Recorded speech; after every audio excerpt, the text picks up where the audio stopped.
Oops-a-daisy. Well, this one is number 3 about St. Peter and Paul's, Haresfinch, where I went in 1955. And I want to tell you about Lent there, because we were sort of very holy in a way. In Lent we had this little book, and you had to fill it in for every day that you went to communion. There was a big sea and you had rows going down and rows across. And then, no, it wasn't. The sea was for confession. Confession was on a Saturday. And if you went to communion, you did a little cross. Anyway, it's getting near the end of Lent. And my book was full. I'd been to Mass and Holy Communion every day in Lent. Yeah, and confession at the weekend. That was really good, you know. But anyway, this happened. This is a true story now. I was going from Windermere Avenue to St. Peter and Paul's. Across the East Lancs Road, you have to be careful there. And then I always kicked this stone down Falls Lane, right along Falls Lane till it came to Derwent Road. I was really good controlling it. I should have played for one of them big teams in Liverpool, really.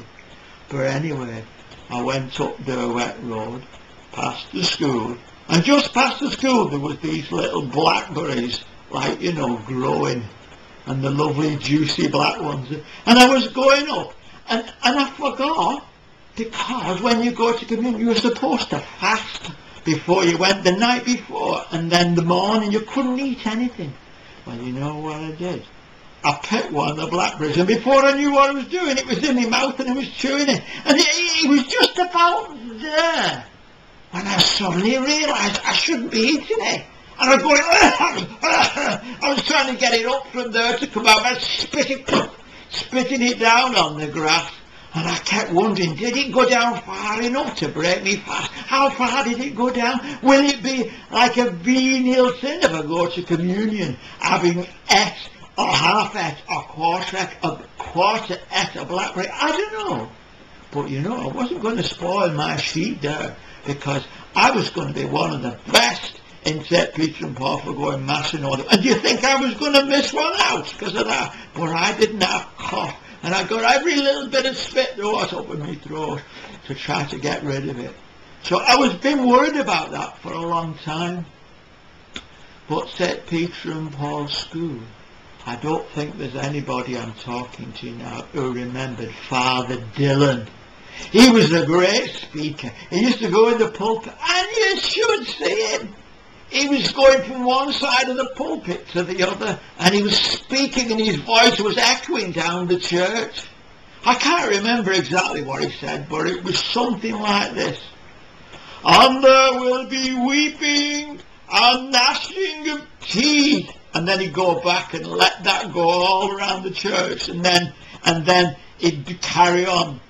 Then will be the 4 last things: death, judgment, hell or heaven, and the goats will be separated from the sheep. And it was sort of scary in a way, but we were only kids, so you sort of laughing. But the way he rolled around the pulpit and his voice echoed, I love if anybody remembers that.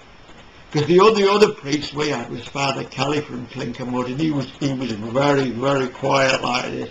But at least Father Dillon used to shout and roar, and it was good fun. Anyway, that was my time in St. Peter and Paul's School, Haresfinch, Derwent Road.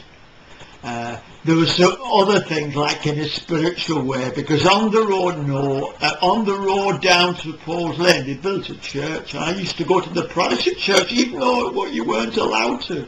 And we'd sing these great Sunday school hymns. Just once I went, you know, in case you think I was becoming a Protestant. And it was a bit like this.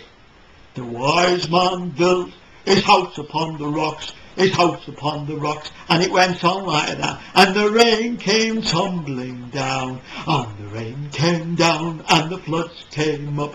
The rain came down, and the floods came up. The rain came down, and the floods came up, and the house on the rock stood still. Yahoo! It was a great song. You just thought I'd throw that bit in. So any Haresfinch people, people from St Peter and Paul's. Barbara Jakubiak, I hope you see this, because I can't remember anybody else. And Pat Ryder, who I mentioned earlier on. So take care. This is number 3. It's the last one. And I'm sorry it's finishing. The last one of St Peter and Paul's, Haresfinch. Bye now, and look after yourself. Bye.